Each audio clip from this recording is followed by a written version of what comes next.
Welcome to Same Spit, Different Face TV. Well, my opinions is facts, and if you don't like my opinions, you can start your own podcast. And it's free. So don't forget to spit on the like button, the subscribe button, and the notification. Now, hit that like button, boy.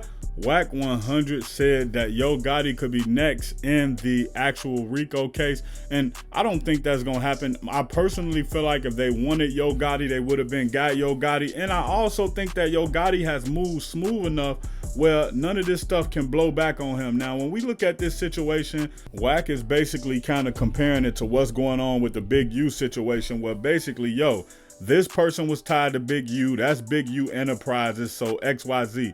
But I think the whole thing that turns into that is that everything came from a certain situation. Now, when WACK 100 did point out is that, when they was in court and they asked the guy, hey, did you ever get paid the money? He was like, no. And they was like, did your lawyer get paid for it? And he was like, yeah. They was like, did your lawyer get paid for it by CMG? He was like, yeah. He was like, so you did get the money. You just didn't get it. Your lawyer got it. So when you look at that situation, man, it do sound like they trying to pull Yo Gotti into something bigger. But I think in this situation, it's one of those things where if Yo Gotti stopped everything that whatever was alleged about him or anything that they think, I think long as Yo Gotti kept himself separated from him and it was something his brother did, Yo Gotti can beat this and stay away from this. And then you got to look at it from the standpoint of the two guys basically said Juke the one who did it. Then Gomez Hernandez is supposed to go to court. Now, I knew he was snitching when they said he was getting a bail.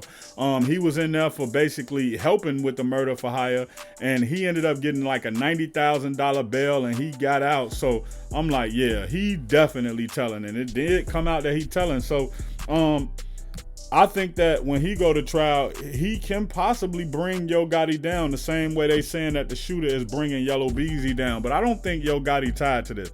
I think if Yo Gotti was tied to this, we would have been heard something about it. I also believe that Yo Gotti is smart enough to get away from something like this. I believe that if Yo Gotti thought he had something to do with it and it was a possibility that he can go away for the rest of his life, he's smart enough to get out of the country and go somewhere.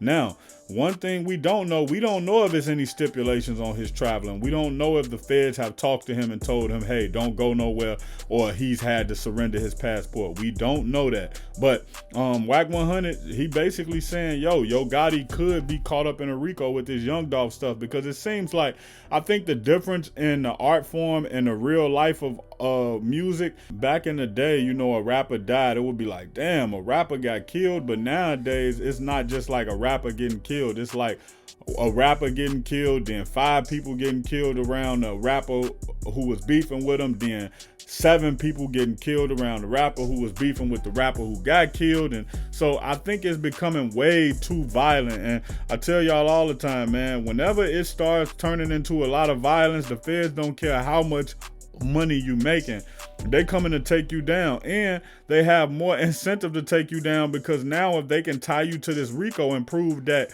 you used your funds to fund street gang activity, well, guess what?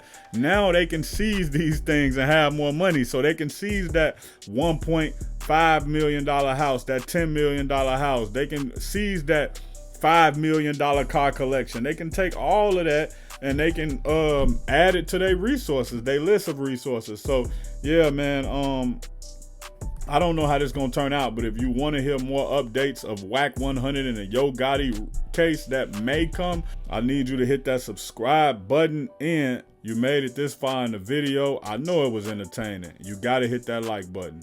Check out my original Chicago hood movie in the end screen, No Time to Play Fair. If you into sneakers, you a sneakerhead, you love seeing the new Jordans, Pumas, whatever it may be, subscribe to Kicking It with Fairplay 2333. If you trying to follow me on my basketball journey, my weightlifting and fitness journey, and also be inspired to get back on your fitness journey, subscribe to Fairplay, Flex, and Fadeaway.